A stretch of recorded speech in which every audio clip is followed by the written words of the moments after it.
we're live on YouTube, so everything's going. We'll give it 1 minute here and get going.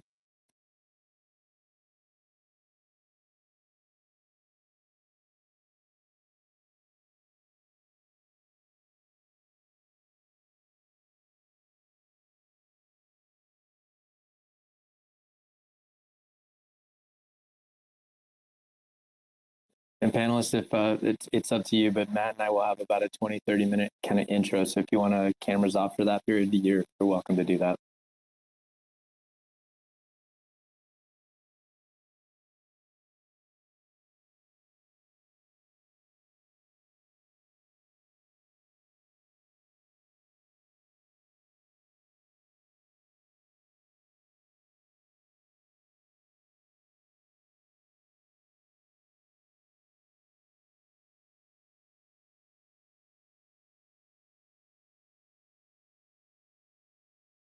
Okay, everyone, thanks so much for joining us today for what is now our third in a series of 4 Colorado Water Plan listening sessions.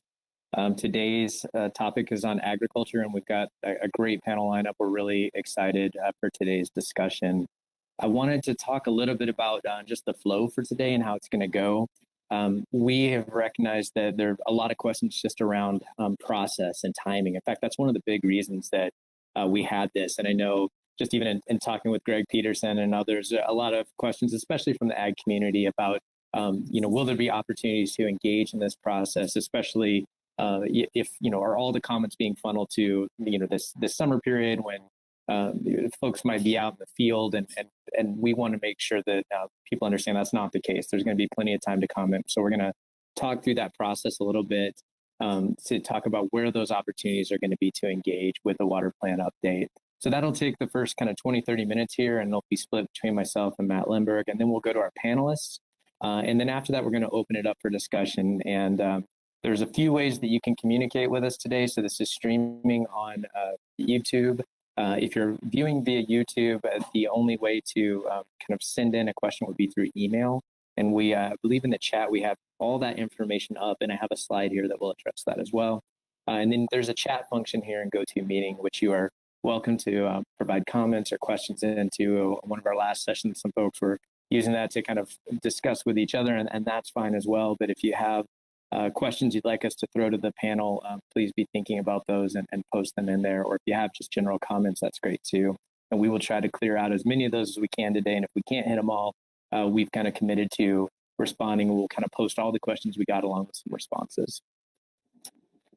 So first, just to kick off things here, I do want to just, I think with everything going on in the world, just to say a big note of thanks here to everyone that's taken their time today, whether that's taking off work or just kind of juggling all the things we have to juggle today, including webinars. So thank you so much for your time. These listening sessions were really built upon that rich history of collaboration in the water plan, and are really here to kind of build on that spirit of hope and finding common ground. And we want to hear from you. Again, we're streaming on YouTube, and you can also submit questions here. It's also in the chat, but you can submit any questions via email to waterplan.info@state.co.us, or just use the chat here. Quick note on just our team today. So on the CWCB side, you have myself, Russ Sands, Section Chief for the Water Supply Planning Section here at CWCB, and then Kat Weissmiller, who is Deputy Section Chief, and Sam Stein, who's Program Manager. These are the, and maybe mine is the face that you're seeing today, but I do want to take a moment to say that, this isn't just about me or my team. It's really the entire agency. We work on the water plan every day, and we're all invested in it. We also have with us Matt Limberg. Matt Limberg is with Brown and Caldwell. He's the project manager for the Basin Implementation Plan BIP update, as well as the water plan update.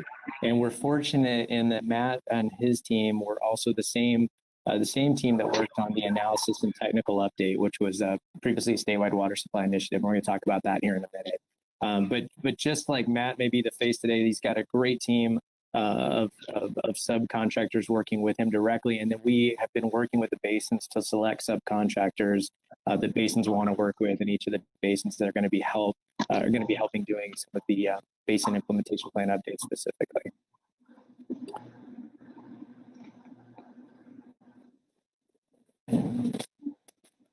looks like I maybe lost Sam. If you can switch sides here for me, that'd be great. So just want to talk quick about ground rules. I think Sam took control because he's just kind of muting out there. If you're calling in, please try to keep on mute. We have disabled the kind of video function for anyone calling in unless they're the panelists. And then we can also kind of do a group mute, but if you can kind of self-control too, that'd be great. So all attendees will be muted. If you can use the chat, as we said, that would be great. We saw a lot of interest in that last time. And in the first meeting too, just some really thoughtful questions and comments. But please try to keep those respectful. The goal is not to put anybody on the spot today. This is really about exploring ideas. The goal of the water plan and this listening session is to kind of take in all that input and then see how we can kind of synthesize that, find some synergies, and move forward. So as we dig into things, I'll talk a little bit about where we've been, maybe as a little bit of a preamble to where we're headed. So I had mentioned the statewide water supply initiative. And in 2010, we had the statewide water supply initiative. I think it's important to note that that data is the data that directly fed into the water plan and the BIPs, the basin implementation plans. Some of that data, obviously, is older than 2010. But in 2015, when we launched the final basin implementation plans for each of the basins, and of course the Metro South Platte kind of combined effort. So there's 8 basin implementation plans that fed directly into the water plan.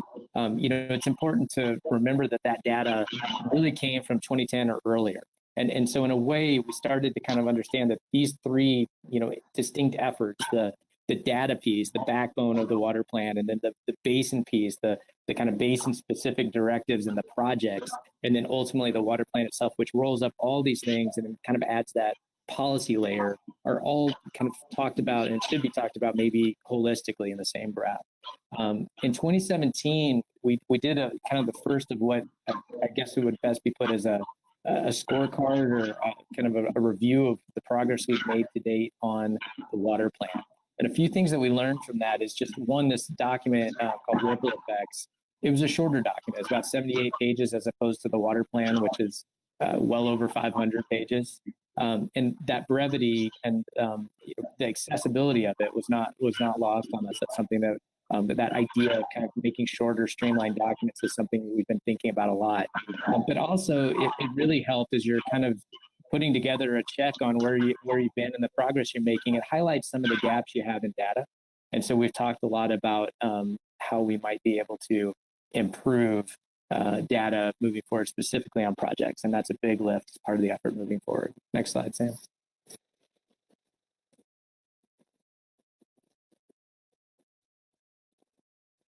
So also in 2017, in addition to the Ripple Effects document, we worked with a group of stakeholders across the state on kind of specific areas that we knew as we were looking to update statewide water supply initiative, we'd need some input on, especially because the water plan had set forward these 5 future scenarios, these 5 variant futures that we needed to look at and how we would, kind of improve on the methodologies that we had used in Swazi in 2010, and how we would maybe modify those and change those across each of these 5 scenarios was something that we needed to discuss. So these tags were a big stakeholder-led effort from across the basins. In 2018, we did what we kind of affectionately called a roundtable roadshow. Is really just the kind of initial unveiling of what we were starting to see in maybe in broad terms of kind of the first data before we had even maybe done some of the modeling, but where we thought we were headed and what the document was shaping up as. And we went to each basin, honestly, multiple times to talk about this. And it wasn't just talking, but also listening and gathering feedback on if we're going to do these updates and as we're going to roll this into the basin implementation plan update, how can we do that better? And what would that look like? In 2019, actually at the end of 2018 and rolling into 2019, we had about a 6-month effort of an implementation working group, which really doubled down on some of these ideas we'd heard from roundtables. It included 3 members from each basin, mostly from roundtables, some from IBCC, and they really helped us shape up kind of the bulk of the information that the feedback that we gotten from roundtables and maybe help set a bit of a path forward. And that information is all codified in section 5 of the analysis and technical update to the water plan. And I'll pause there just to say, you've heard me say SWASI a few times, Statewide Water Supply Initiative. What is this tech update thing? Well, for those who maybe haven't been as involved in this effort to date, that idea that these things packaged together, again, the data piece, the basin and project piece, and then the policy piece in the water plan was something that we recognized in light of the water plan really needed to be rebranded around it. So this is still a statewide water supply initiative. It's just rebranded as the analysis and technical update to the water plan, or just the tech update. So on the heels of that, I think it's important to note that the feedback that we got 100% consensus on the direction forward. And again, you can find kind of that game plan for what the BIP update and water plan update might look like in Chapter 5 of the tech update. Next slide. The big pieces of input that came out of a lot of this discussion was one, the approach that we're taking now, which I'm exceedingly grateful for, that was really designed to keep dollars in basin accounts. In the first BIP effort, we had used the Water Supply Reserve Fund grants that pulled dollars out of basins and applied that to do the BIP updates. And in this approach, we actually went to our board first and then the legislature to ask for additional funding to fund the basin implementation plan and water plan updates. And that is tracking and moving forward. As a piece of that was a bit of the process of what made sense. And we heard a lot from roundtables of, as a volunteer board, we'd really like some support with this effort. So this idea of this general contractor and then these what called local experts, it's really a prime sub relationship, was born out of this effort too. Along with three clear, what I would say mandates, is if you take that Chapter 5 and really put it into three areas, it kind of comes out as, we need to streamline this process. Again, for volunteer boards that are working on this, other stakeholders, how do we streamline this, make it more accessible? How do we make it faster, cheaper to update? Again, this idea of maybe smaller documents instead of these big unwieldy documents. How do we use this to do things a little bit smarter, a little bit better moving forward? There was also a clear mandate to work on projects, but recognizing that implementing projects was inherently founded on having good data for projects, right? To have good cost information and good yield information, to really look at strengthening that information in the process moving forward. And then third was to dive into the methodology that we use to really unpack that, to give stakeholders a kind of unprecedented view of kind of the behind the scenes. How did we lay out the methodology? Are there things that we could do to improve methodologies or data specifically? And how did we do things across these 5 scenarios in the technical update? And that's really been how we have been tracking forward. Next slide. So these are the 3 components I talked about, and I'll just note the date here. So the tech update was released in 2019, finalized in September, and we moved directly into the basin implementation plan updates. And we're right in the heart of that effort now. And Matt's going to talk a little bit about that more here in a second, but that's set to wrap up at the end of 2021. And then ultimately all of those things culminating in the water plan update, which is set to be updated in 2022. Next slide. So I want to talk, my last slide here before I turn things over to Matt, is just the phases of the update. Something I hit on at the beginning of this and is not lost on me. And I really appreciate folks like Greg Peterson and others, making this comment to us of, hey, it's great that you want input, but it really needs to also work for the timing that we can get it. And if we're out in the field, we can't be at a meeting. And we need these on-ramps to add input that work for us. So I want to lay out a little bit of this timeline of where those opportunities generally are. Instead of a kind of month by month look, I thought it might be more helpful to put this in terms of buckets. And this basin plan effort kind of tracks with the water plan effort. So they're somewhat seamless, but the effort kind of moving through the end of this year is really framed up about getting that input and making some solid, again, refining and having solid decisions that would impact the scope of the effort moving forward, any modeling that we would need to do, any special studies that we would need to do, and really helping to refine any goals and objectives for the effort. And click, there you go. Kind of starting now and then tracking through maybe this, the same time next year. So, kind of start of summer in 2021, we need to have a better handle at that time on decisions that impact projects, the strategies and metrics, and really better project data. You've kind of started that effort now. We really need to get that laid out. The next piece would be kind of moving through the end of 2021 would be the decisions that impact the text, right? By this point, we've run some of the modeling, we've digested this, we got clarity on projects. Now we're drafting. We probably started drafting before, but we're finalizing that text and that for the BIPs, and then drafting for maybe the first time the text for the water plan itself. And then one more click there.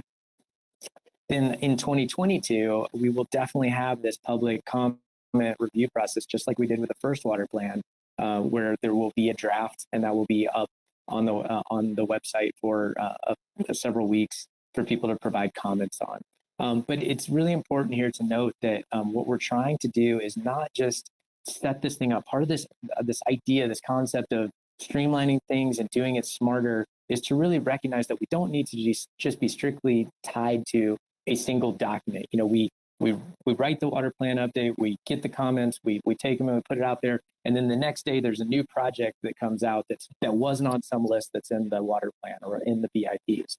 We wanted to get away from that. So this effort is a lot about how can we use technology to really do what the water plan was intended to do, as be a living document. So things like creating an online database for projects, an IPP database, is something that we're concurrently working on, so that there is this greater level of transparency and interaction where stakeholders can go in, add new projects or add new data to existing projects, or perhaps even reprioritize projects in a basin based on changing needs that the basin might have. So these are some of the efforts we're doing. And then I will just make a last note here that at the same time these are tracking, internally CWCB is also kind of doing a bit of an analysis of what are the areas that we see that could be strengthened in the water plan, and working and reaching out to our sister agencies and partner agencies to kind of help us refine their roles and how we can collaborate. So with that, I will turn things over to Matt Linder.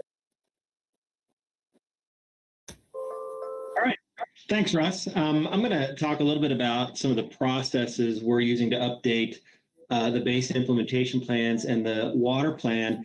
We've started down that timeline path that Russ described in his last slide, and most of our focus to date has been on the BIP updates. One of the first things that we've done is work with basin roundtables to identify and then hire on local experts that they want to work with to help them update their basin implementation plans. Another thing then that we have done with those local experts is held a workshop with them to really equip them to work with the roundtables effectively. We're passing on information that was developed during the technical update to the water plan, and also talking through some tools that are available to them to help the basins.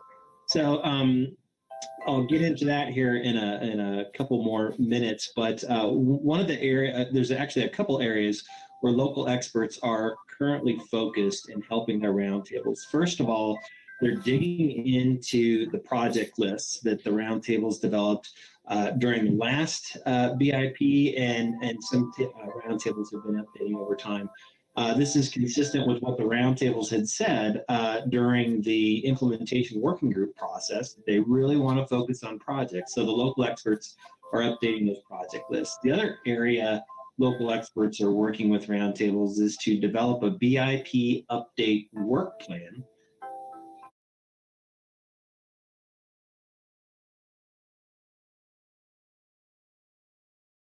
Oh, I think we lost Matt there, and I unmuted.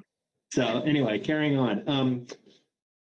Developing these work plans, which are really a scope of work that are going to help the roundtable carry out their basin implementation plan update. So if you can go to the next slide. I'll talk a little bit about these workshops that we held with local experts. So there was a lot of interest from roundtables, from other stakeholders in participating in these local expert workshops. We wanted to keep it to a smaller venue to allow us to really dig into the details of what was done during the technical update and give the local experts a chance to ask questions and maybe ask some, what they might think were dumb questions. There were no dumb questions, but basically keep it small and very focused. If you're curious about what the assumptions were, what the methodologies were for the work that was done in the technical update, you can go to the CWCB's website, specifically the water plan webpage. There are a series of technical webinars that were recorded during the technical update that really dig into the assumptions and the methodologies associated with calculating ag demands or calculating municipal demands or the gap or how we looked at environmental and rec issues. So check that webpage out. I will also mention that these listening sessions will be added to that webpage as well when they're ready to go.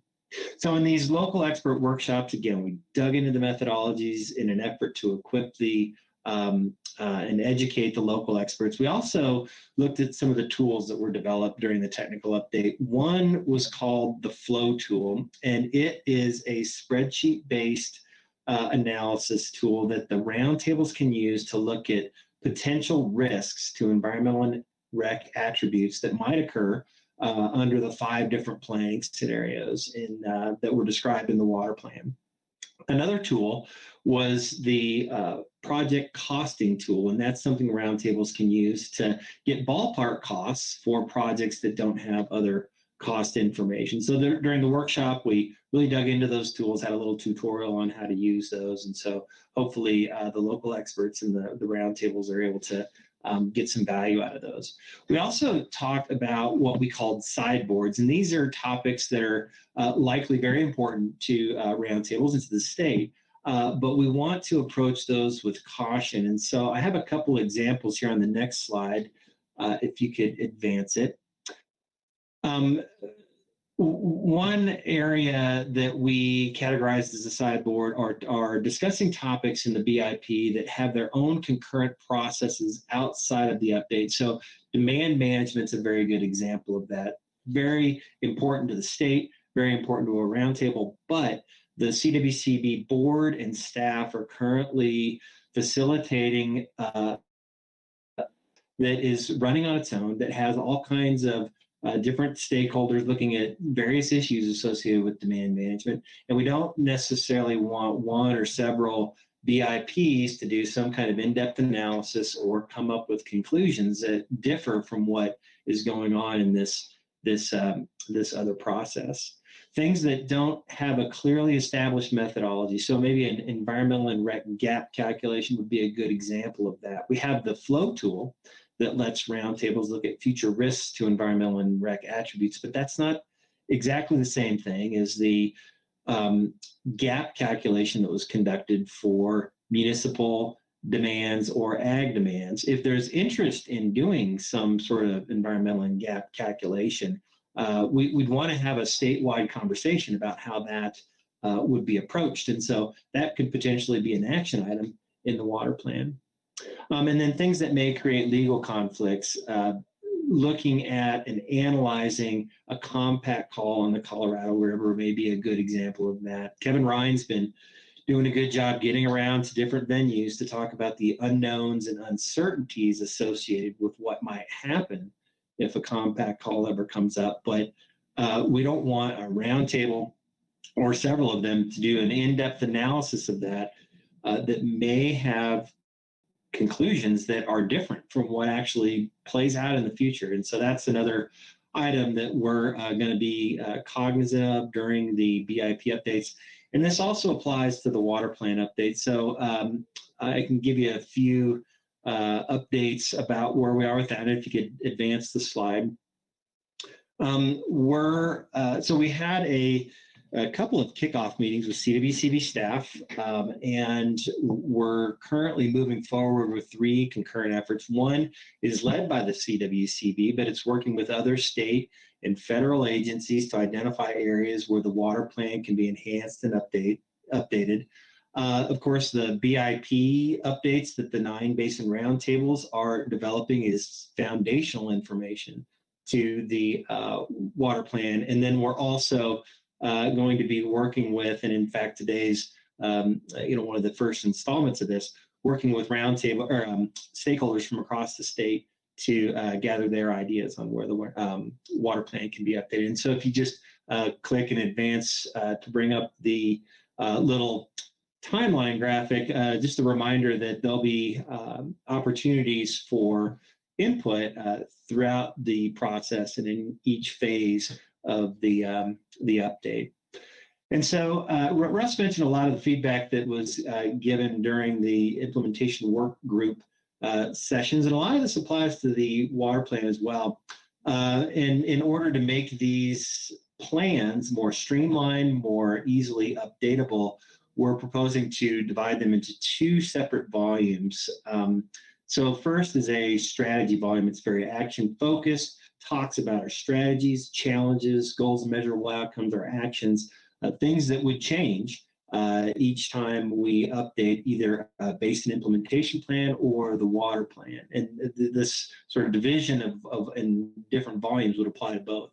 And then the second volume would be more of a reference. So things that don't change necessarily through time, but we don't need to update every time we look at a basin implementation plan or the water plan. And those are information on background, our compacts, our the way that we administer water in the state, how we use water, basin characteristics, those kinds of things. So two separate volumes there.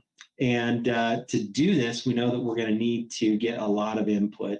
And so if you could advance the slide deck, we're going to be gathering input, talking with a lot of different folks, and trying to find synergies in what different groups are doing. So, for example, basins are updating their basin implementation plans. We're going to be looking at those, looking at common themes and the way the water plan could potentially enhance the things that the basins are looking to do.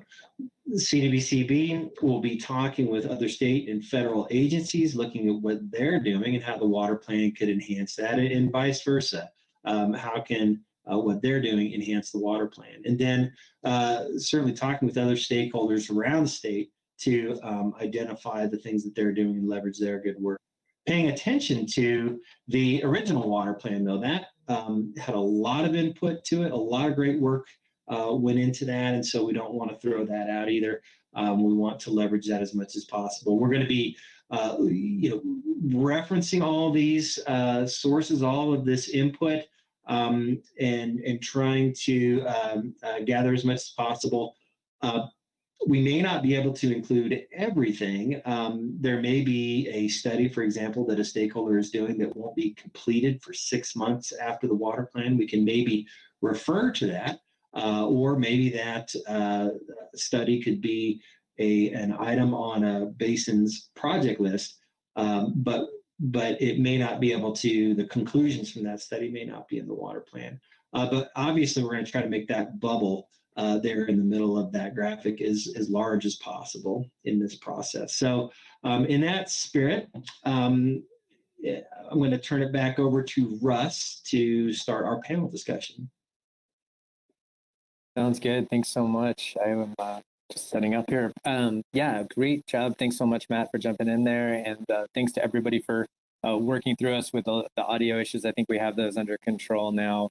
And thanks, too, for anyone that's been, certainly if you've come to the last two sessions, you've probably heard this intro spiel a few times, but it's really important for us. And we've got by far the most questions of just what does the process look like? How can I participate? And what is that timeline? So we really wanted to lay that out for folks and kind of explain the process. Now we are going to go into what is arguably the more exciting phase of this, where we get to talk with some of our panelists around, if we've laid out the process, I think that there's just a lot of detail to dive into of what does the update really look like. We've got a path forward, but we really need to hear from you all and our panelists to talk about what are the critical things that we have to kind of think about including and focusing on as we move forward. So I will start today. Just a reminder that we do have these other listening sessions, the last one of which is going to occur tomorrow. And that these are all being recorded, so you can go listen to the ones that if you haven't heard them and you wanted to check them out. So for now, I will start off with Greg Peterson, who I'm excited to have with us. And just as a point of order, we will allow each panelist to kind of introduce themselves, talk about their background, and then really hoping to hear about their aspirations for the water plan update. So Greg, go ahead. All right. Thank you, Russ. Can you hear me? We can. Okay. Good. We're using my phone and here to make everything work. All right. Well, Oh, I guess this is what I get for being the squeaky wheel, so I appreciate going first. Well, Ross, Kat, Sam, Matt, thank you for putting this all together, and thank you for everybody attending. Really appreciate that. I'm going to do my best to really try to channel the thoughts of my board. I'm Greg Peterson. I'm with the Colorado Ag Water Alliance, and we're an association of quite a few different agricultural groups throughout the state. And I got to list them just in case if all the board members are listening. So like Farm Bureau, Cattlemen's Pork, Livestock Association, Rocky Mountain Farmers Union, corn, fruit, potato, wheat, dairy, horse, egg, and CACB. And so I'm going to do my best to channel their thoughts and my conversations I've had with them and try to set everything up well for John and Paul to take this away. So I'm really excited about this opportunity that we have to kind of further outline and better invest and support water and agriculture. As soon as I heard about this, I just started reading about other plans that we have in other western states and counties, and already what we've put together is miles ahead what some other states have in terms of agriculture, which is pretty impressive. But at the same time, I think there's some really good ideas out there, and I think there's some opportunities that no one's taken that we can further take the lead on and really flesh some things out. So in terms of what we can and can't do, I mean, we can't do anything about prices. And we're not going to solve labor shortages, and whatever the CWCB can do, we can't find someone to take over your farm or ranch. But there's a lot that we can do, I think, where water resources can be less of a liability for an operation, and at times even make a farm or ranch even better. And that's in line, and this investment is really in line with what surveys done in the state have shown of the general public of what they value in terms of agriculture. And just like in the recent technical update, I was surprised that in regarding public perceptions on water and statewide, water for Colorado's farms and ranches was identified as the second most important water-related issue. In every region of the state, it was in the top 3, alternating with clean water for houses and waters for city and towns. And I think we, at times, I mean, and I'm gonna try to channel what I've heard is, well, there's a feeling that, what about ag? That using water in ag, that sometimes we almost feel like this is a sin, when really where's the plan to further invest resources in that? And that's something that we have been doing, and really to capitalize and double down on that investment, it's that value that's a high priority amongst people throughout the state. And I mean, the plan, we have this plan, and I'd say almost what I think is almost a better outcome of the plan is just this platform that all of you have created of basin roundtables and committees and meetings, that we have a pretty impressive structure to educate, to communicate with each other and deal with problems throughout the state. And that's pretty unique. And so the process itself was pretty impressive, and we've got something really built that we can go forward with. And in terms of ag, I mean, really we have a much better understanding of the problems that are out there in terms of the ag gap, demand, and a whole lot of data. I'm not a data person, and it's overwhelming for me, but it's also a bit helpful that I can talk to people who actually do have a grasp of this data, and we can have a much better understanding of what problems are out there.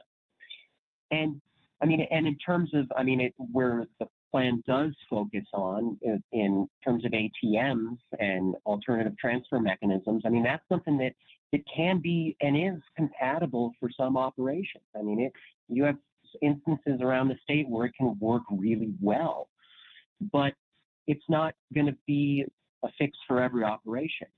And to paraphrase one of my board members, well, how we talk about supporting ag, and then for me, that feels like taking water out of ag. And like I said, it works with some operations, and some people it won't. But there's a lot of other opportunities here, whether it comes to just supplying wet water, storage, augmentation, even produced water. Drought proofing. This is something that Kansas has done a lot in their planning. Well, what does that mean to drought proof ag? Does that mean drought management plans? Does that mean better storage? Does that mean measuring acreage backed by storage? Does it mean more irrigation scheduling?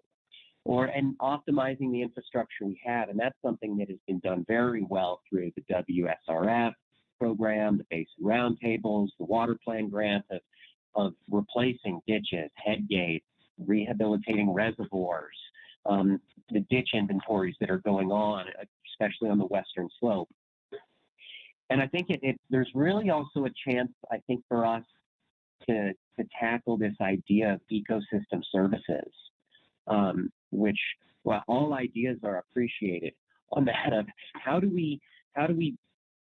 can we measure and can we show these benefits that we get from the agricultural community? Because we're not just talking about farms and ranches and cows and corn. I mean, we're talking about food. We're talking about open space. We're talking about habitat. We're talking about scenery. And is there ways that we can show that and demonstrate what ag has done, what it's doing, and how we can continue to support that? So, and that's all I wanted to say on that. I'll be more than happy to answer any other questions later. And John and Paul.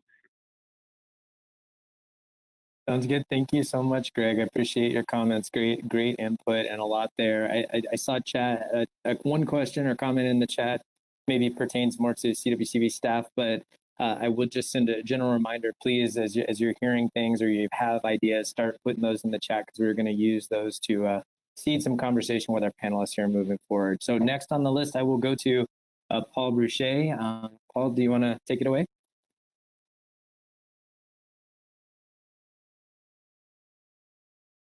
Oh, can't hear you yet. No.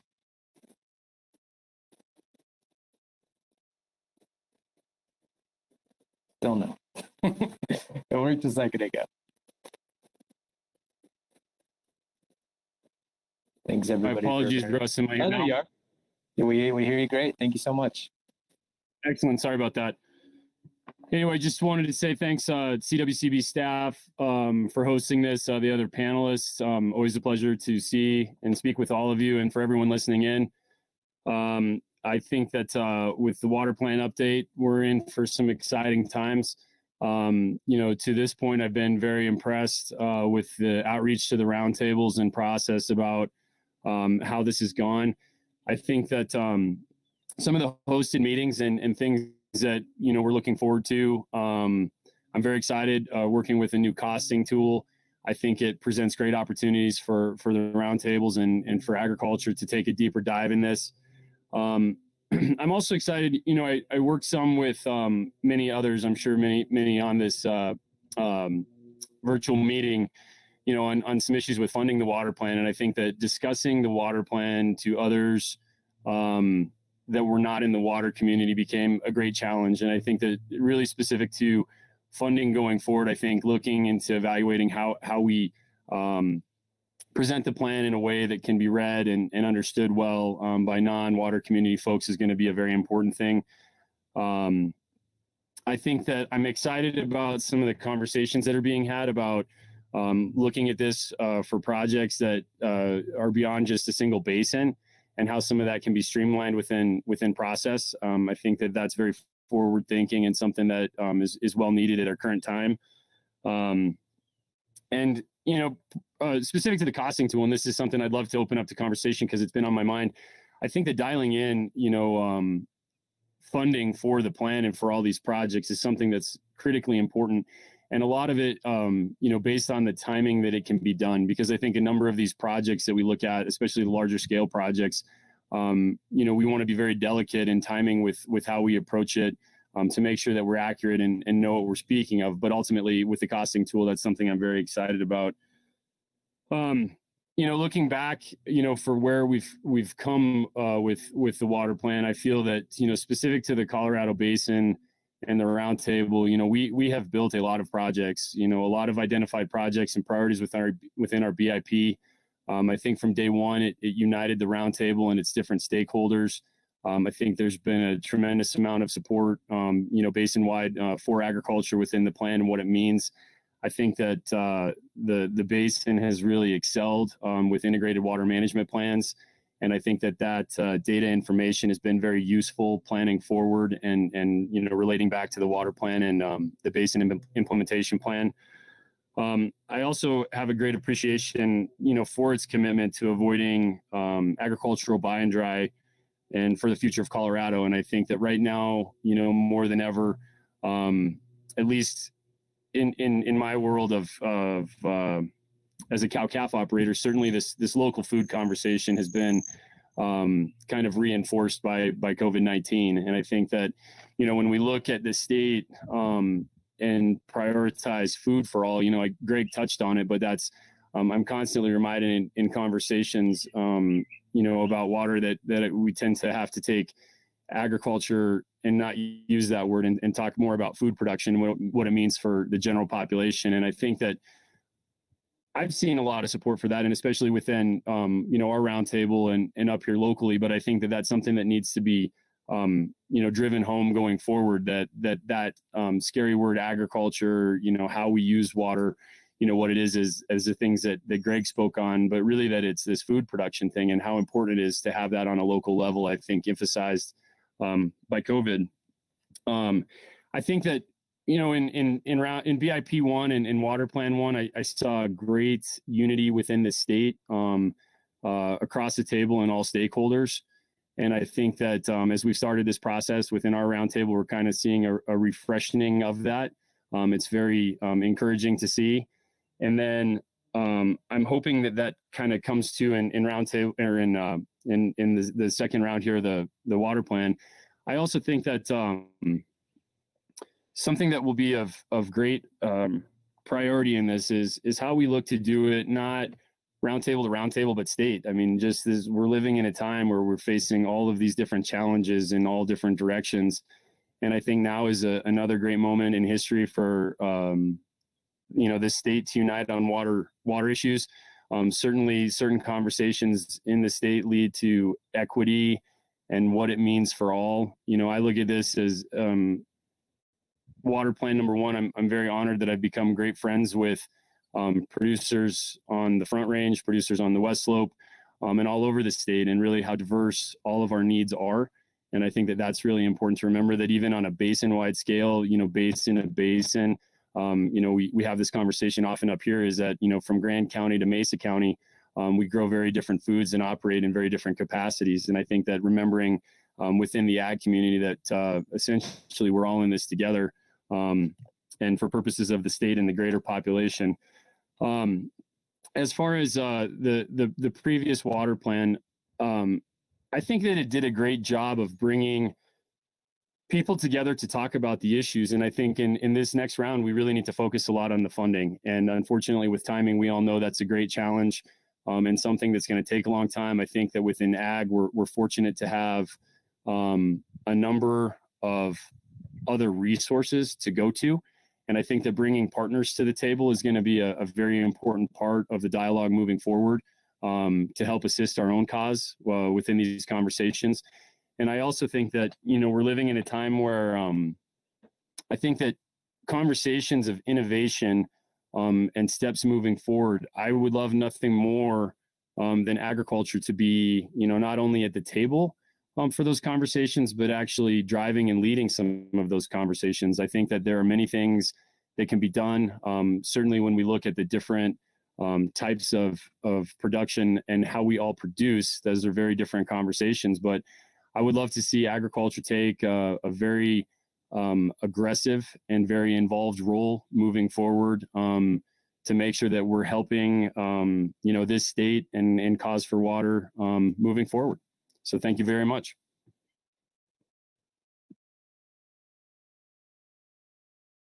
Thanks so much. Really appreciate your comments, Paul. As always, good to hear from you. And Cindy, we are going to go to you next. Do you want to take it away? All right. Can you hear me all right? You can. All right. Excellent. Well, I really appreciate being asked to be on this panel. My name is Cindy Lair, and I manage the Colorado State Conservation Board, which is housed at the Colorado Department of Agriculture. And I really want to thank the Water Conservation Board for their continued dedication and work on developing and improving the water plan that we have. I especially want to give a shout out to Alex Funk, who is the Ag Resources Specialist for the Water Conservation Board. He's housed in the Interstate Federal and Water Information section. And I say that because Alex has really been working tirelessly to make sure that every group in the agricultural world that he talks to, he's giving clear information about the water plan update and also the technical update. And I really appreciate what he's trying to do to get that information out and to seek input and to tell people how they can provide input. And I think that has been a real positive update that the Water Conservation Board has had in the last several years. Somebody that really has dedicated themselves to the agricultural sector. With that being said, the prior two speakers I respect and admire a lot, and they're talking a lot about agricultural water as it applies to the ag sector and farmers and ranchers. And I'd be crazy if I told you that wasn't important. I work for the Department of Agriculture. What I also think is it should be part of the update in the water plan is acknowledgement that agriculture is the engine that runs many local economies as well as the state economy, and water is the fuel that is firing that engine. And so many people just look at ag water as, oh, well, it's the farmers and ranchers taking all of our water, which obviously we would argue is not the case. And I'm constantly working with people to help them see the value that it's beyond providing food, which is the heart of our whole civilization. So that should be important enough. But if we're talking economic value and looking back at the last 10 years, Governor Hickenlooper was very good to acknowledge that it was agriculture that helped Colorado work its way out of that recession. And looking at agriculture as any less of an important economic driver in our state and throughout the West is foolish. So I hope that this next rendition, I'm not saying the last one didn't cover it. It had a great section on agriculture. My hope is that we weave this importance of agricultural water throughout the new update. You know, the conservation districts there are 76 conservation districts in Colorado, and I work with all of them in some capacity. And they've had some concerns over a few aspects of the water plan. For the most part, I think they've been very appreciative of it. One of the challenges that they have seen is in the section about having stream management plans. And those stream management plans really cover the environmental and recreational non-consumptive uses. And I think that they felt that there was something major being left out when the consumptive uses of that were not part of the stream management planning process. So many of the conservation districts have gotten involved to try to bring more of an agricultural awareness to the stream management planning process. Some of them are doing integrated watershed plans that go hand in hand with the stream management plans, and they do include the consumptive uses. But I think there is a concern that there are a lot of newcomers to our state, and a lot of ignorance comes with them as far as how our water systems, how the hydrology works, and the value that agriculture brings to keeping a stream as a fishery and a long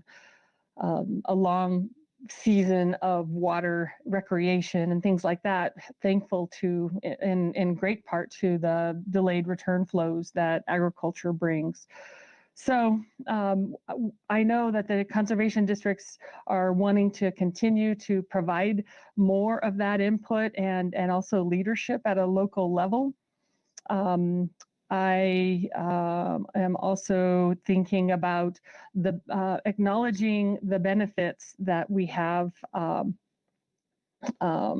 that are provided. I'm excited about the conservation projects, specifically, especially on the western slope and the Colorado River drainage. We've really worked on a lot of modernization over time, and the Colorado River Basin State Salinity Control Program, the selenium benefits or reductions we've had as a result of the conservation projects, the wildlife habitat mitigation.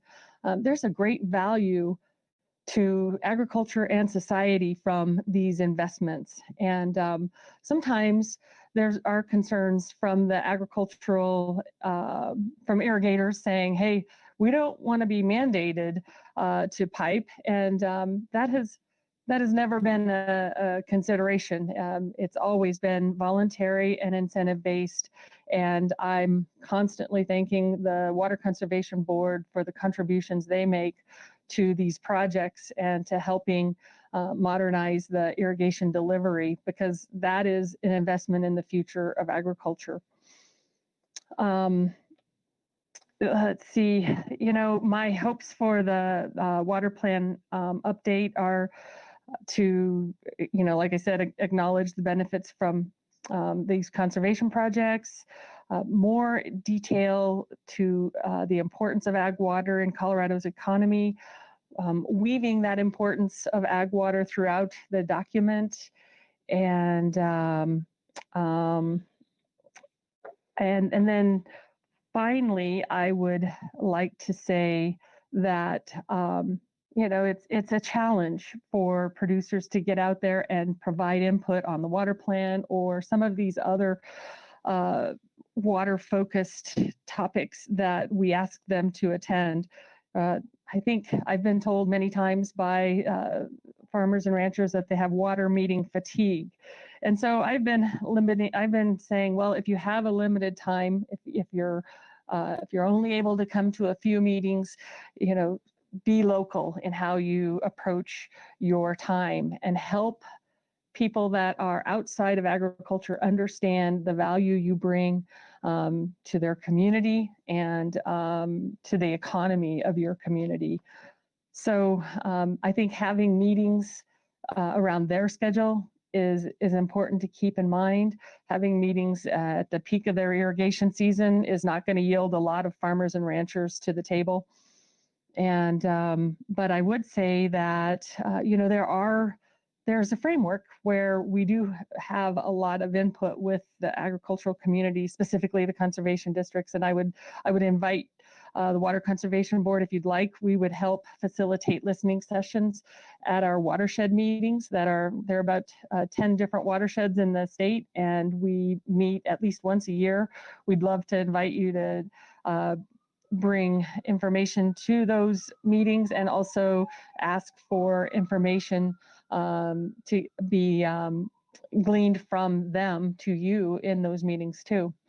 I apologize for the sirens in the background. I'm in downtown Denver. Paul, in his background, you hear birds chirping and hummingbirds coming through. And for me, you hear sirens. I apologize for that. So anyway, the conservation districts still want to be a part of that outreach mechanism, and please use them to the extent you feel like they would add value. There's a lot more to be done, and I'll leave it at that. So happy to be involved in this planning process, and I think you're on the right track with the technical update and the new directions you're going to have to make the current water plan, which is already good, even better. Thank you very much. Thank you, Cindy. Thanks so much for the opportunity and to collaborate too and the offer around that. I appreciate that. We may take you up on that. Next and last on our panel, I'm going to turn things over to John Stoll, and I'm so grateful for all the time I've got to spend with you and you being here today. So think you're probably closest to the water plan as anyone. So please give us your thoughts. Okay, thank you, Russ, and thank you to the panelists too. I enjoyed listening to their presentations. I guess when you've been around as long as I have, you've seen too much stuff sometimes. I remember previous gubernatorial administrations that were warned about ever saying the word water plan because it was kind of a four-letter word in those days. And then I had the privilege of serving with John Hickenlooper that felt we had to have a strategic plan for water in this state. It's like we do with education and transportation and other things like that. And so out of that leadership and a great team of people within the administration, as well as the bigger team out in the country in the basins and the water leadership of the state, why we embarked upon this water plan idea. And it's rather amazing how fast things have developed and how fast time has evolved and passed. I guess the old adage that time passes quickly when you're having fun. Whether it's all been fun or not, it's sure been a lot of work. And I think we've got a great product that, in my opinion, is doing exactly what we wanted to do, and in some ways maybe beyond some of our original expectations. One of the concerns always was that, well, it'll be a plan, a document that'll sit on the shelf and gather dust, and that's certainly not been the case. And here we're talking about what are the additional improvements and updates so what we need to be doing with the water plan. So in my opinion, it certainly is working. And I think one of the most useful things for agriculture, beyond some of the collection of some of the technical data and things like that, has been the development of these partnerships that the previous speakers talked about.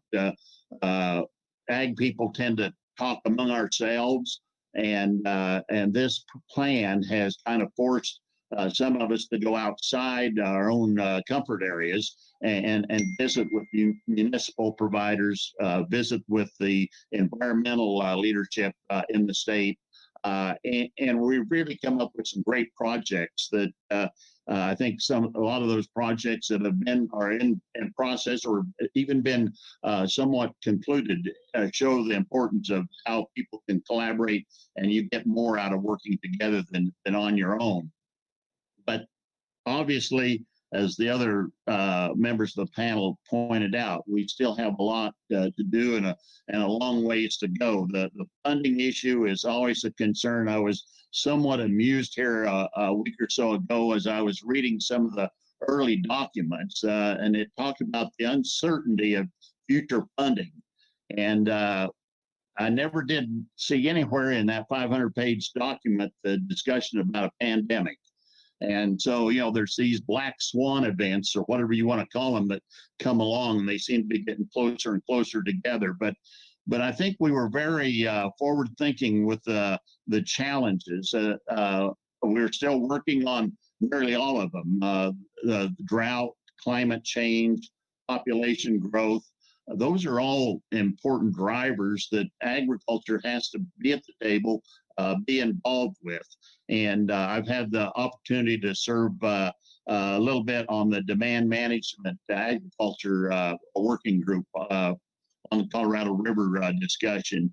And there too, I think we've had a broad coming together of ag interest from both sides of the slope and the north and the south slopes, so to speak, of Colorado. And at the same time, outside groups that are kind of curious as to what ag's thinking. And so we need to continue this through the addition to the water plan of this outreach and developing these partnerships. And of course, a lot of it comes down to funding. You can have as much fun as you can afford. And who would have thought we would have a $3 billion cut in state budget, with less than 30 days notice. And so those are some of the punches that water and agriculture have always kind of been able to roll with or respond to. And so I'm very optimistic as what the future provides. I guess I forgot to introduce myself, but I've continued to be involved in ag issues and advocacy, as well as water issues, and especially where they interact, and they do about 99% of the time. I've also been involved with some discussion around agriculture's role in addressing greenhouse gases, and that we should be given more credit as a potential opportunity and solution rather than a cause. And then the one thing that COVID's impacted me the most on is being a grandfather. I don't get to play with the grandkids as much as I did prior to that, but I think that will resolve itself with the time. And so going back to summarize my thoughts is I think the water plan has helped us have this renewed discussion and conversation among ourselves and with the larger constituency of Colorado, and even beyond Colorado, as we look at the Colorado River compact issues that we're getting ready to renegotiate. And so, if anything, from the first iteration of the water plan to the next one, is that we continue to have this very civil and very transparent and very open conversation. And we've got a lot of positive things to show what we've done in the last several years. And I think it's setting the stage for even more in the future. So I'll conclude at that point. Thanks, Russ. Thank you. Thanks to all of you. What great conversation. And again, really appreciate it. I think I might have jinxed at the beginning. I said we've typically gotten questions that weren't really directed at process and kind of our piece of the effort. And I think we've got a pretty healthy mix of questions that maybe are best for the panel, and maybe some that Matt and I can address. And I think we've got time to hit them all. And if there are new ones, please go ahead and put those in. I'm going to read these somewhat out of order, just so I can kind of piece them together, because some of these around S&P seem to have a similar theme that I might group a little bit, but maybe this is a good place to start. And certainly any of you can take it. Greg, I know this is something maybe near and dear to your heart too, but Rio de la Vista out of the Rio Basin is asking just it's a good reminder, and how do we re-engage interest in people and be sure that we're targeting to the younger generations of farmers and ranchers? Any thought about how we might do better about engaging the next generation in farming? Oh, well, I'll give my 2 cents, but I'd be more than happy if any of the other panelists want to help me on this one. I mean, my job is just really trying to engage farmers and ranchers, and I spend so much time figuring out how to do that, and it isn't easy, and they're not the easiest group to get in touch with at times. And I mean, and I think there's a lot of talk about where are these young farmers and ranchers, and they're there. It's just, I mean, I was at a meeting up in Walden before the whole COVID outbreak, and I'd say most of the people in that room were my age, and it was a stock growers meeting for Jackson County. And they're there, and I think it's really trying to bring in groups like the FFA. I mean, and really young people in the community, and get them involved too, which is one that I know that's a group that I haven't engaged before in those local chapters. But when you go to a lot of these ag events around the state, they have quite a few people in those chapters, and that's another opportunity. And I think it's just really getting out there in the rural parts of the states and you can't do enough. But I'm all open for more ideas of how to engage that group specifically. Perfect. Anyone else have thoughts there? Cindy? I think that Rio makes a really good recommendation that we need to look even closer. What are the barriers? I won't go into those barriers now. They're kind of quick to come to your mind, but how can we create more tools that make ag water more accessible? And because that is a key to new farmers having success in their operation. And I think it's a good thing that we need to keep in mind as we're considering agriculture in the water plan.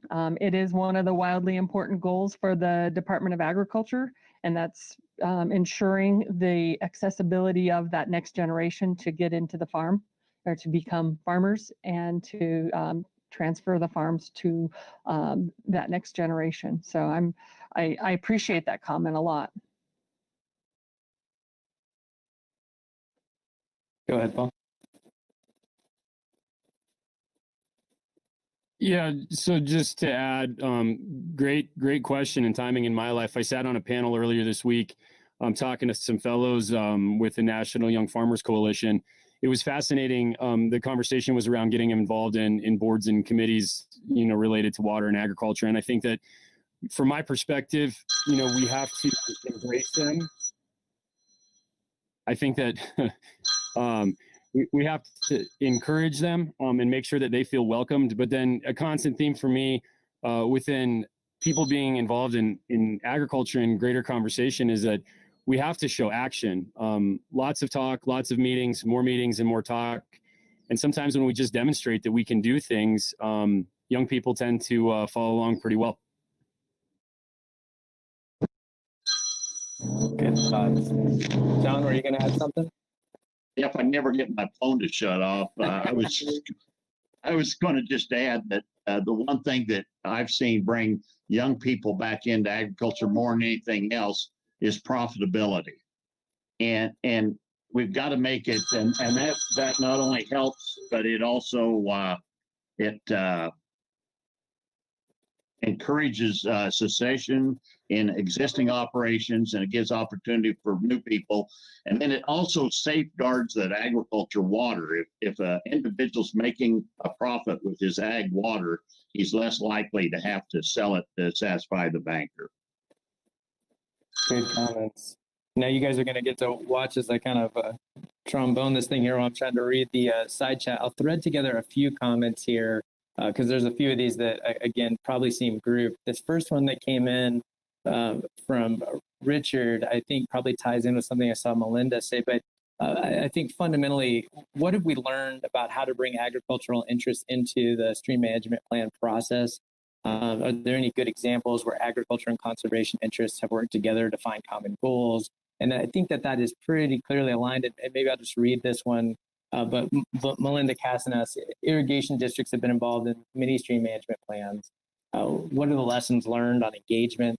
Are the S&Ps proposing good multi-purpose projects that benefit rivers and respect agriculture that have been developed? Any thoughts around S&Ps and the kind of general what have we learned, I think, thread across those comments? Please, Paul. Yeah, Russ. So I think in the history of it, we've seen some examples where maybe there wasn't proper engagement in the beginning, and that's always a very slippery slope or delicate process. I'm aware of some going on right now where I think the outreach to the ag community has been really exceptional. And I think that agriculture also has to take a moment to embrace some things that have happened. When Grand County was basically forced into a scenario of stream management planning based on certain water projects that were occurring and data gaps that existed within the river system, they kind of moved through and went forward with their plan. And I'm really excited to say a lot of the work that we've done here in Grand County related to our ranches and our water diversion structures. Really, a lot of that data that was gathered and collected associated to the stream management plan accelerated our projects. And proud that we've been able to collaborate. We finished a project about 2 weeks ago that was really a bank stabilization project for the protection of some lateral ditches for an ag producer that turned into a project that really promoted spawning gravels that had been degraded over time and originally studied in Grand County stream management plan. So I think that we have to find ways to be engaged. And I'm not saying across the board it's been perfect by any means, but I also think that there's portions of that we can take and use in our own operations to accelerate our own purpose. Great point. And maybe, Paul, I don't know if this one might be best suited for you, but since we've got you, I think that this comment coming in from Josh Kuhn says that the Office of State Engineer has recently mentioned the need to improve water measurement statewide. How will improved diversion and water use data be used to inform water plan-based implementation plan updates? But I guess just generally, and I'm thinking about projects I know that the Colorado is involved in, just general thoughts on improving water measurement statewide. Nothing like being put on the spot. Tricky question to answer, certainly. I think that what this comes back to, though, is that the more informed we are, the better decisions that we can make, right? And so the more accurately that we're able to measure and understand what kind of depletions we have in the system and what water is being used where, I think it allows us that better opportunity to make qualified decisions going forward. And I think a big part of that, too, for the positive in agriculture is that, some of these diversions, to all of Greg and Cindy's point, is greater than the ag production that they're doing, but return flows and what they do to stream systems later on. This is all information that I think the more accurate data we have, we can make better decisions in the future. Absolutely, and I certainly didn't mean to put you on the spot there. I think the appropriate answer makes sense. Yes.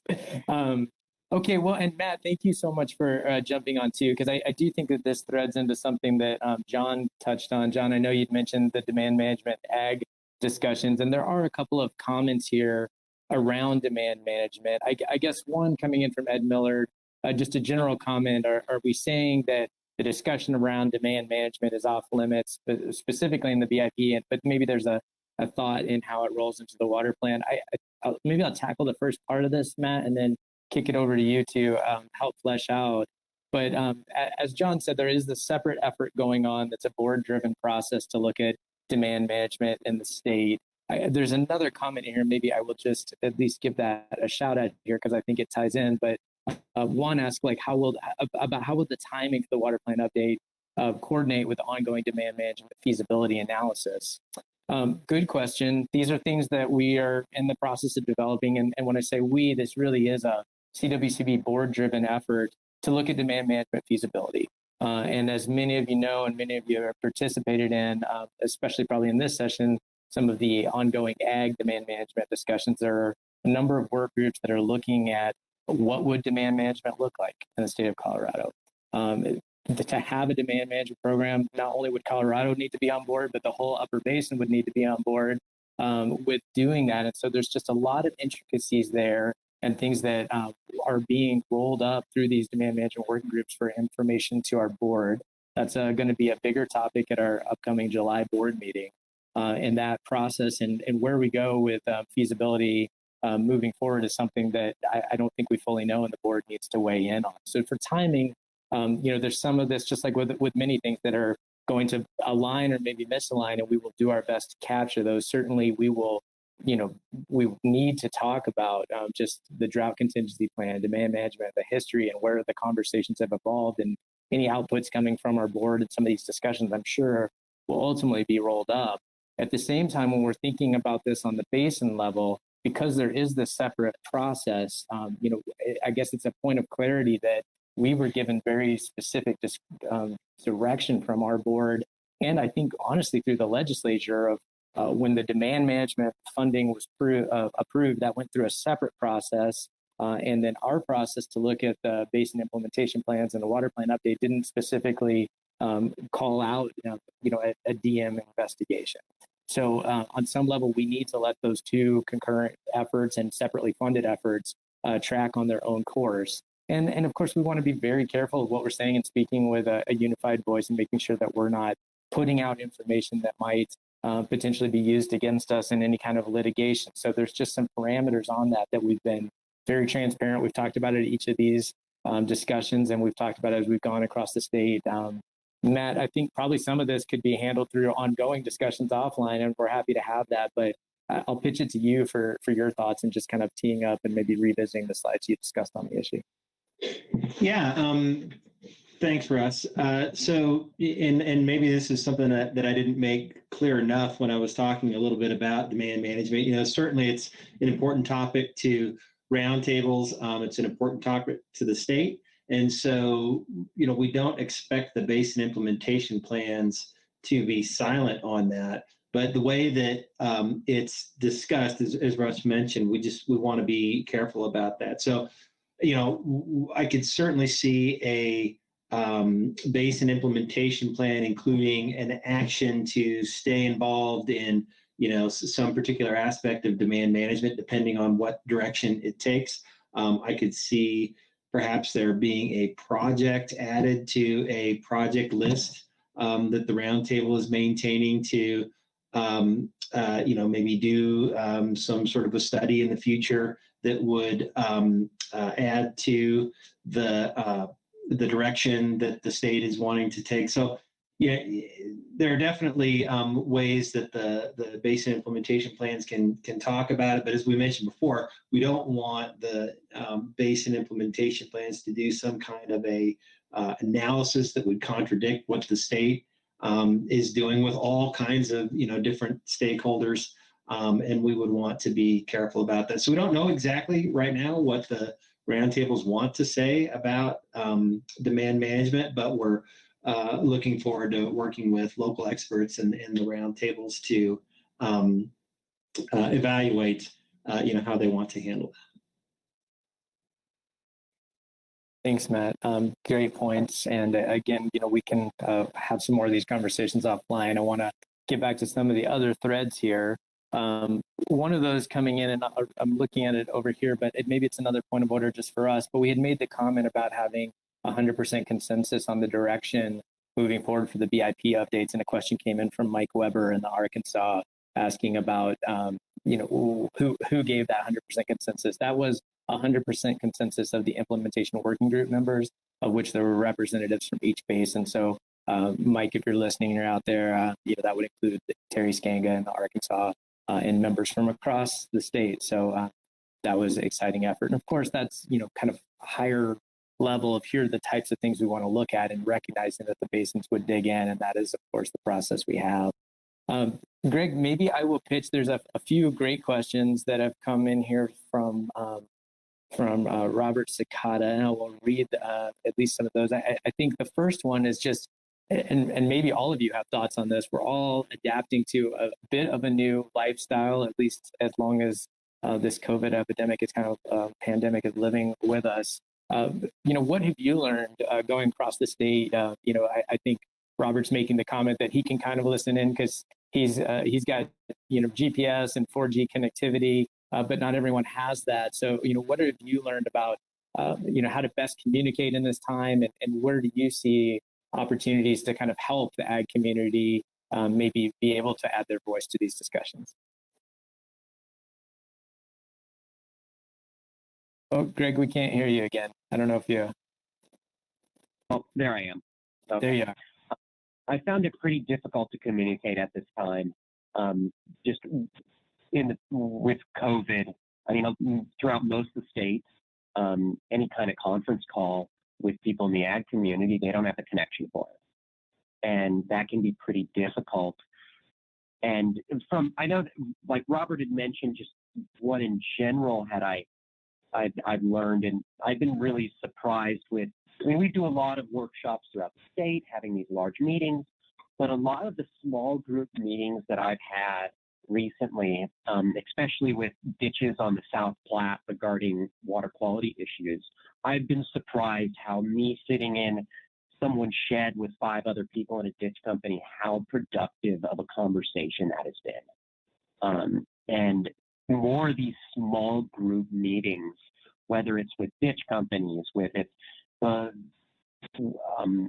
stock growers group, and even if it's just a few producers at a time. I mean, often I feel like, and to just, I want to hit on one of the other questions that's brought up about engaging producers in general, because it's really, you got to cater to their schedule. And I mean, I've always thought I've been one of the hardest working people I know. And then I met a bunch of people who are twice my age and they're farmers and ranchers, and they make me seem just like lazy ass. And they are constantly working.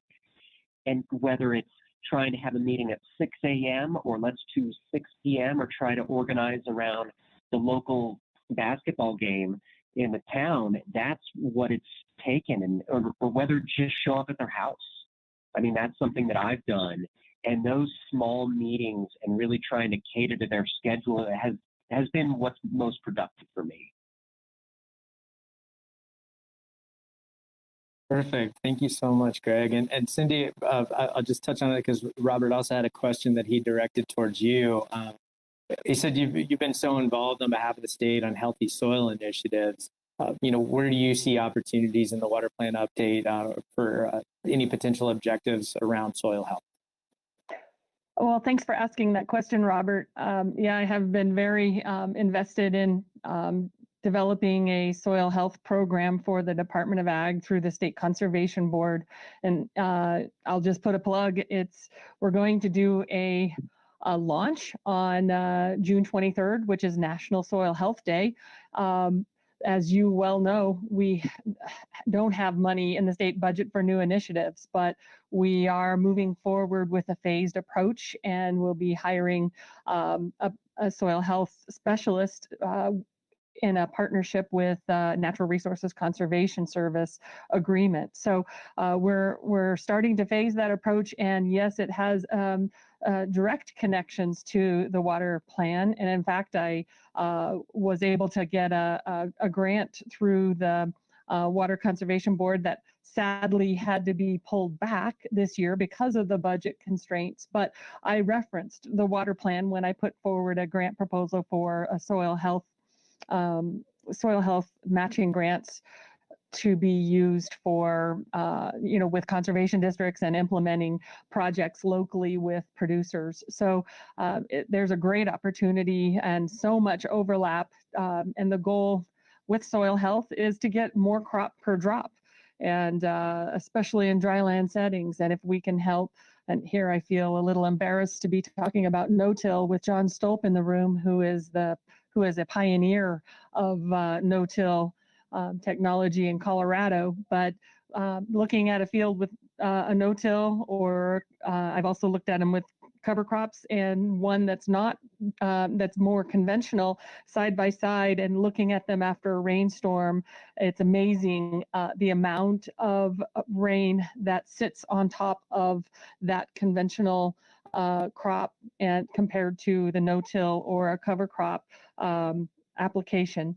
And it's amazing how the soil is much more receptive to absorbing the available moisture that comes from the sky, and that is so important, especially in as we approach drought at this very moment, and looking at ways to help farmers be more resilient and to broaden their market, their margins, and be able to capture more money from their crops. And the water side of the soil health equation is critical for that to be successful. So I think there are positives from each side that soil health gives to the producer and also to water utilization. Thanks for that question, and Robert, and let me give a little plug. Nice, thank you. And since you mentioned John, maybe, John, I don't know if you have thoughts there. I'll add to that a comment from Meredith Lee Brown that maybe you might be willing to speak to. It says, how does the water plan incorporate the need for agricultural infrastructure improvements? And that she makes the comment, which could reduce costs for producers, may reduce consumptive use, reduce transit losses to benefit localized river or aquifer conditions. Thanks for that question. There's no question that the water plan certainly addresses these issues. The problem probably is the lack of resources to implement some of these new technological advances that we have. But I see a lot of agriculture irrigators that are implementing things, a lot of center pivots going in here in the Arkansas Valley. You're seeing the technology of soil probes and some things like that that are really making, like Cindy said, a drop go a lot further than it had before. And so I think the water plan mentions, the need for assisting with technology. I think that also there's an anticipated need of better engineering as we can understand how, when we do measure a water, what we are really saving, and then how we meet our obligations on the different compacts. And so I think that this is an area that, again, we probably need to invest more in. But I do see some farmers out there that are already investing in it. The Conservation Board has been helping with loans on some of the storage projects. And then to give a plug back to the no-till and the cover crops, one of the best storage areas after we lose the snow melt is in the soil. And if we can keep that moisture in the soil, why agriculture does better, return flows are better, and on and on. Thanks, John. And maybe, we're kind of nearing the end of our time. I might leave 1 or 2 minutes at the end just to kind of close out. But one question coming in that probably each of you might have a thought about, I'm sure, but coming from Bob Peters, I'm reading on another screen, so you get to see my profile here. Recognizing all the benefits of maintaining food production in Colorado, how do we further promote and make easier water sharing among ag and M&I users to make progress in moving away from buy and dry?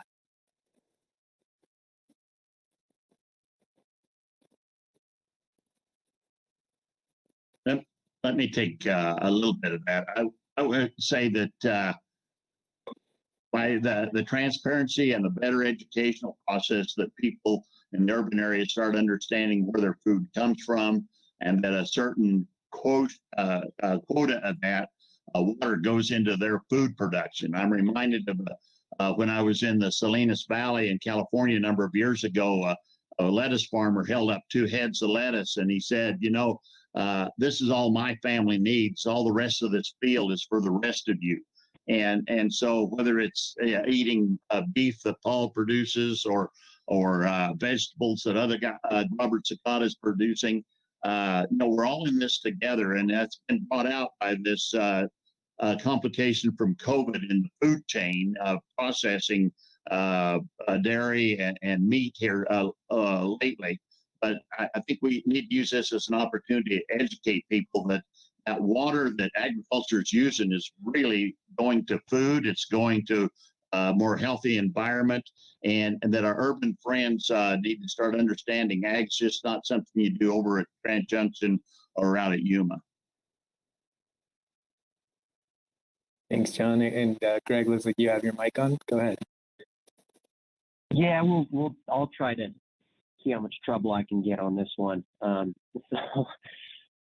Yeah, I think what John mentioned, it's just, I really appreciate what you said, John, about just what our people who live in the urban part of the state having a better understanding of what's going on. And I mean, when you look at the numbers for a lot of these water providers, financially, it doesn't make sense for them to lease water. I mean, and I know Westwater Research, they did a really good thing looking at Fountain and a couple other towns. It's easier for them to do buy and dry. And do you want to own the house or do you want to rent it? And so it almost needs to be less of a numbers calculus and more of a, well, what else are we getting with all of maintaining that agriculture?